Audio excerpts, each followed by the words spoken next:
Энэхүү зохиол нь зөвхөн насан туршигчдад зориулав.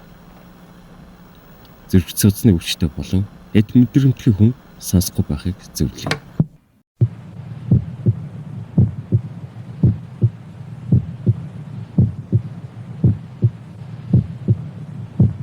Хороотой хоолой үзүүлж бай.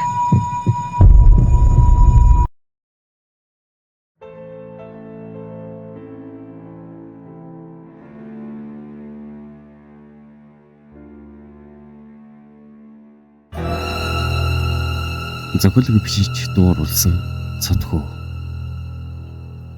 Булшинд минь давтаа морил. Аимшигын бог нүгүүлэг. Сайн уу чамд энэхүү захааг минь сонсох өдрийн мэдээг хүргэе. Чи захааг минь сонссон бол би чам дээр удахгүй хайртай хүнтэйгээ очих болно. Намайг Пагдгар гэдэг. 1992 оны тэр нэг өдөр дарихийн хаягдсан хашааны модон жорлон төрсөн. Ээж минь намайг хүсээгүй. Яагаад гэж вэ? Учир нь тэр аавыг нь мэдэхгүй.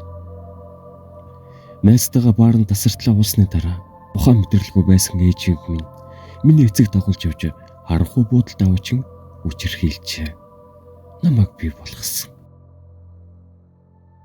Энэ үеийн хүмүүс эцэггүй хүүхдүүдийг үздэггүй байсан болохоор миний ээж зүдээсэн том гизээ дээлийн бүсээр ороож нуун байр нь намайг арай гэж төрүүлчихэд хаяад явсан. Өөр шайлын эмгэн намайг олоогүй болоо өтгөн шингэн дундаа ялцарч үхэх байсан биз. Ингээд асрамжийн газар гих гэртээ очисон юм. 3 настай байхдаа уйдгийн хүүхдүүдээсээ залхаж зөвхөн зургатны ард өдрийг өнгөрүүлдэг болсон. 8 нас хүрээд сургуульд явахыг хүсээгүй. Тийм болохоор тэндээс оргож гудамжинд гарсан. Зундаа танктай хөшөнд өвөлдөө орц юм уу таншаанд амьдрна. Айлын хаалга догшиж идэх юм шил ундааны сав гуйлагчлан. Олсон мөнгөөр хоолгүй үедээ ганцхан юм болоход өдрийг өнгөрүүлнэ. Надтай адилхан олон хүүхдүүд байдаг байсан ч тэдэнтэй нийлдэггүй байлаа. 10 настай байхдаа хэдэн хүүхдүүдэд зодолж байгаа хүүхдийг өмөрч хамтдаа зодолж өөрөө хамгийн сайн найз олсон тоогоо байсан юм. Тоогоо бид хоёр 13 нас хүртэл гуйлга гуйсан. Энэ үеэс хойш гуйлга гуйх нь бид хоёрын хотоодыг тэжээж чадахгүй байсан учраас ил өвхий хийхээр шийдэж карма сүлгээс авахулаад орон байр ухаж эхэлсэн. Бүтэн жил бид элбэг хангалуу явсан ч эцэст нь баригдаж хамтдаа хүүхдийн колоноор ачигдсан.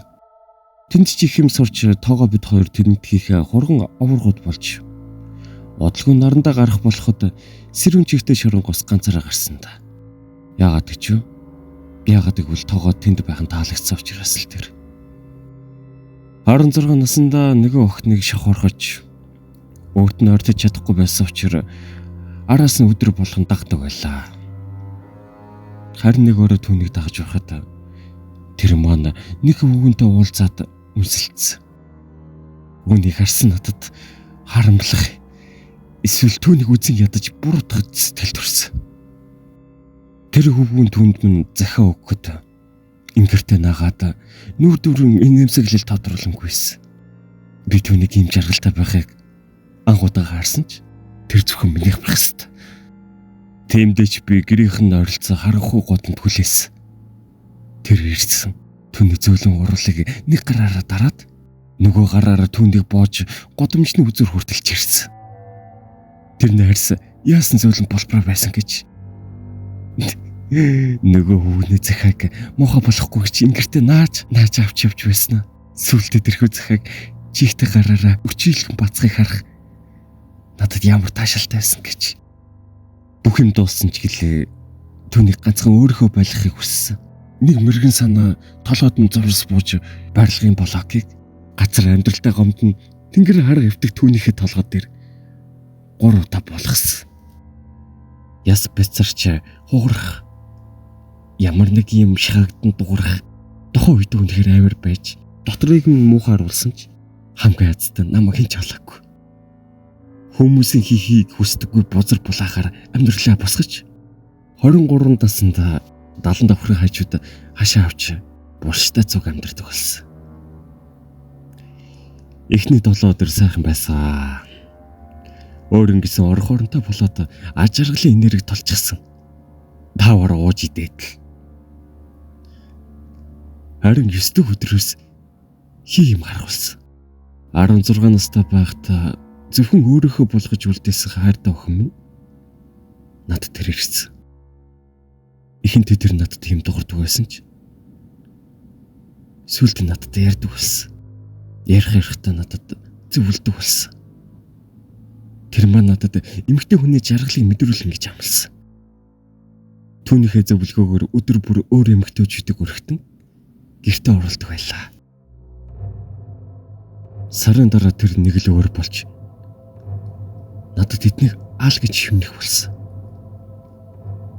3 сарын дараа тэгж шивнэх нь түүхтэй болж оройн хүслийг нь билүүлсэн. Хотглаад л шалаар нэг цус урсаад л түүний минь царайнд инэмсэглэл дотроод л надад хэцүү байсан гэж юу? Үгүй. Надад маш их таалагдсан. Ингээд л би цуврал алуурчин болсон та. Зогцснуудаа хашаанд байх булшинда ухаат хийж байсан ч 4 хүн боллаад л дүүрч гисэн. Би яг 5 дахь тулах гэж байсан юм л та. Дараагийн өхрөгч яах блэ гэд халтан толгоохоо маажиж байтал тэр маань надад ирээд нэг арга зааж өгсөн. Юу гэж юу? Зогцыг нарьснаас нь салгаад дараа мөчлөөд урт ясуудын хуг цохоод 40 бетонд хийгээд ялц болгоно. Хамгийн гоё хэсэг нь махны худалдаа алдчихны дүрд хувираад дэнжин мянга дээрх өвгөн техник дайлах. Гэвч сүлдээ дортой олсон доо. Уулын дотор гизиг нь тэр хавийн нохоод өгчдөг байсан. Сонирхол татаад хідэн архичдаа чанад өгсөн. Сүүл рүүгээ архинаас илүүтэй миний чандаг дотор гизиг ялангуяа илгийг нь тэд хайж эхэлсэн. Ирэхгүй удахаар гомдлон, уурлан өрөвдөлтэй ч үт. Ингээд л зогсоо нууж толгоогоо гашлагах шаардлагагүй болсон доо. 13 хохирогч миний гараар дамжина. Бусдын хот дотор орсондоо хөрөх. Нэг гайт өдөр цагтаа нар миний үнэрийг авч намайг хайж ирсэн. Хидэд тэдэнд нотлох баримт байхгүйг би мэдсэн ч цаанаасаа л тэднээс айхан ирэхэнд чимээг өхөн цогтож 70 давхар орж нухацсан. Буушны чулууд ишээд тамхи татан яага бодон сууж байтал миний хайрт гарч ирэн намайг оголон өөр нэг булшинд хүргэсэн. Тэр булш руу заагаад уух гэж надад тохиж би ч хүслээр нь болгосон. Модны дутаас гэж дуурахад гараараа цэвэрлэж үзлээ. Онгоолох юм бэ. Тэр мөн л тохирсон. Өгөрч муудсан авсны тагийг авахд цаана нь хүний хүүр биш.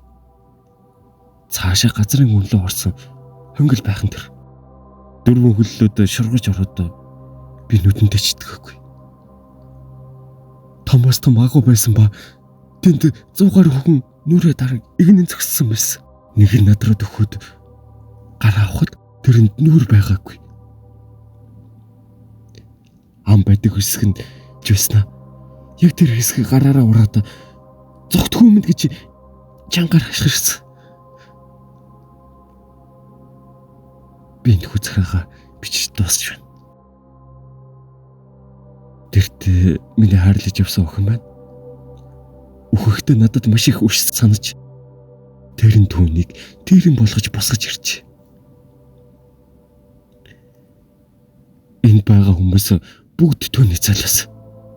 Бүгд нүгэлтэнгүүд. Аав минь хүртэл энд байгаа.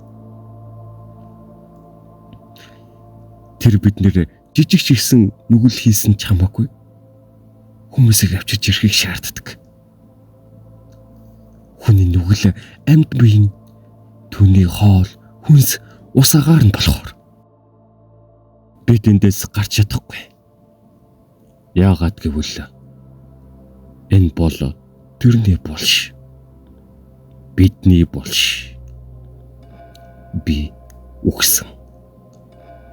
Булшинд минь давтай морил. Зохиолыг бичиж дуу оруулсан Цадхүү.